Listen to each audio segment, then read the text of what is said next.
இந்தியாவின் இளைஞர் வாக்குகளின் எதிர்காலம் 100% வாக்குப்பதிவு அவசியம். தமிழகம் மற்றும் புதுச்சேரி மாநிலத்தில் இன்று 40 நாடாளுமன்ற உறுப்பினர்களுக்கான தேர்தல் நடைபெறுகிறது. இந்த தேர்தலில் 100% வாக்காளர்கள் வாக்களிப்பதன் அவசியம் மக்கள், இளைய தலைமுறை, புதிய வாக்காளர்கள், இளைஞர்கள் அனைவரும் 100% வாக்குப்பதிவு செய்து சாதனை புரிய வேண்டும்.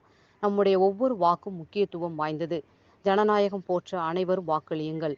அடுத்த வரையும் வாக்களிக்க வலியுறுத்துங்கள். திருச்சியில் பல்வேறு பள்ளி பகுதிகளில் வாக்களிக்க பொதுமக்கள் காலை 7 மணி முதல் வாக்களிக்க நீண்ட வரிசையில் நின்று தனது ஜனநாயக கடமையாக வாக்களித்து சென்றனர்.